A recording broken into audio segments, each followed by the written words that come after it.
Hey everyone, what's going on?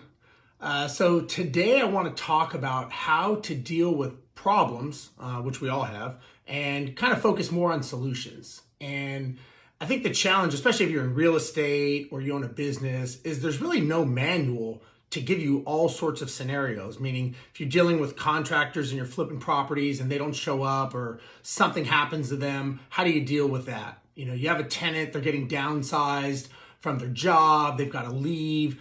You don't know how to deal with that. So, there's not a thing that can always give you the answer for everything that you do.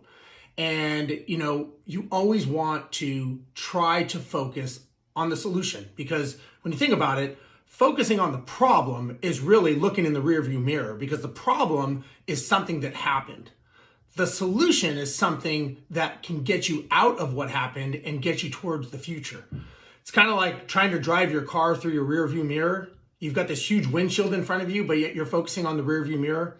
Same thing if you focus on problems. And you want to be careful also who you hang around with. And if you're with people who are always telling you problems and not giving you solutions, maybe they're not the right people to be on your team. Maybe they're not the right people you need to be around.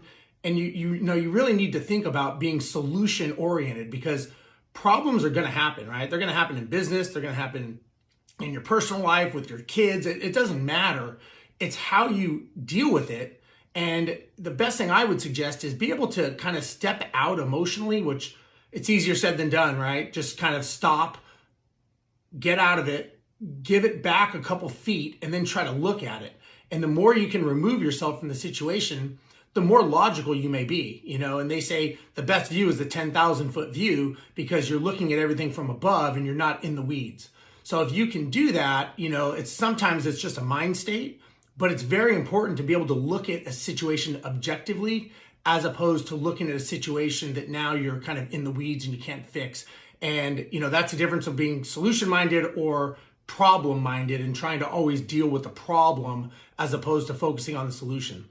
Being an airline pilot, I know that they focus on dealing with solutions and simulator training and stuff that we do. They'll give us multiple scenarios of failing an engine, hydraulic problem, depressurization, passenger dying in the back, all these in a simulator. And they want to see how you can handle and stack up these challenges, and how do you come up with solutions in the right order. So in flying, they call it aviate, navigate, and communicate, meaning fly the plane, get it to the right destination, and then you can talk to people and tell them what you're doing. So, if we're dealing with the person in the back, but the plane's in a death spiral to the ocean, it's not going to help anyone. So, when you have an engine failure and you have all these things, first you got to do is fix the engine, or if it's on fire, get it off and all that stuff.